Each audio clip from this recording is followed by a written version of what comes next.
So in this lesson, we're going to talk about shooting video with your smartphone. Now I have an iPhone and some of you may have other phones, but I'm just going to kind of go over the basics so we can get into it. So first let's talk about settings. Here I'm going to go into my settings and we're going to look for the camera part. Depending on your phone, you have different options for resolution. You can do, on this phone, 720 at 30 frames per second, 1080 at 30, 1080 at 30, and you can also do 4K at 30 frames per second. The default best for iPhones is usually 1080p HD at 30 frames per second. That's going to get your standard best video. On this phone, it will do slow motion and we can have 1080 at 120 frames per second or 720 at 240 frames per second. 1080 is the typical resolution for your standard 1920 by 1080 TV in your living room, typically. So we're going to leave it at 240 frames per second for slow-mo because I like that slow-mo, and we're going to leave the 1080 at 30 frames per second for the normal video shooting. So let's go back to our camera, and we got Phil here doing some woodwork for us. We're going to swipe over to video.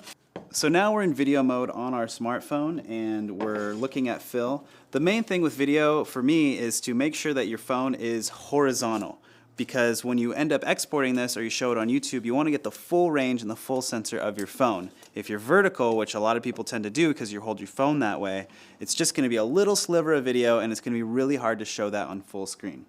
So let's see, we have Phil here. Automatically the phone is going to try and adjust to his face. You can see that it's trying to look for a face, and for this phone it's very much trying to focus on that. Most smartphones are all going to be autofocus. There are a few where you can adjust it, but generally because of the small lens, it's going to do it itself. So let's go ahead and record video. And you can see I'm really kind of just using my ideas of rule of thirds and composing a nice shot, and I'm trying to hold it as steady as possible. Because it's such a small iPhone, you can see there's a little bit of shake, and you're just going to have to kind of get used to that. And just like the focus, you're just going to have to kind of get used to practicing it and making sure that you can kind of hold it steady. Another great thing with the phones is you can see how it's exposing automatically. This phone's doing it pretty subtly. When you turn out here, you can see how it just exposed greatly for the tons of sun. We're in a garage right now, and when I come back into the shade, it does it automatically.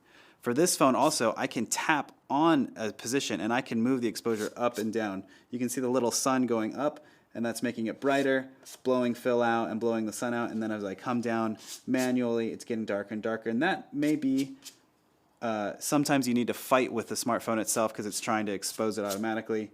But here I've exposed a little bit lower. It looks a little bit nicer. The shadows are a little deeper and the black's a little darker. It's a little more dramatic. So here's another thing for smartphones, focusing. It likes to do autofocus typically, but here if you tap in a certain area, it will focus itself. I'm going to get really close to this wood block, and you can see I'm tapping here, and it's focusing directly on the wood block as opposed to Phil's face. If we tap on Phil's face, it should focus slowly on Phil's face. Again, this depends on the model of phone you have. This is an iPhone 7, and it seems to be doing a pretty good job of that. So let's try slow-mo. The big thing about slow-mo is shifting over to it. Here now we're in slow-mo, and you can't really tell right now because we have a lot of light coming in, but when you shift into slow-mo, you're going to lose a lot of light. What it's doing internally is it's shooting more frames per second, which means there's frames that are in front of the camera for less amount of time, which means the light's going to hit those less. Phil's going to start to sand this little piece of thing really, really fast as soon as we start shooting, and we'll see what slow-mo ends up looking like. So checking out this clip, it's really cool. This is 240 frames per second, and it's actually at 720. It's not at 1080. Shooting something that has a lot of motion will look a lot better when you're shooting slow motion. It'll actually show the effect more. Keep in mind, if you're shooting yourself for a vlog or for instruction, you can always do selfies with your video camera on your smartphone. So remember, there's that little button in the upper right corner. Now we see me, and I'm looking into the camera. It's nice. Remember, keeping our rules in mind, but also paying attention to what's behind you and also making sure that your finger doesn't cover the camera. So right now I have a lot of white light coming in. It's lots of soft light from a garage door. If we spin around, we can see our crew back there. There's Phil and Sam. The same rules apply with the tapping. We can tap to expose over here, and we can kind of manually tap, as well as focusing. You can focus on me and the exposure, or I can focus on these guys back here by tapping. So a couple of pro tips for recording yourself on your own smartphone is, one, looking into the camera on your phone. It's much better and engages the audience as opposed to looking at yourself. Another one is keeping the camera at eye level, keeping yourself centered, and finally, if you want to show some stuff, framing up to see your friends in chat.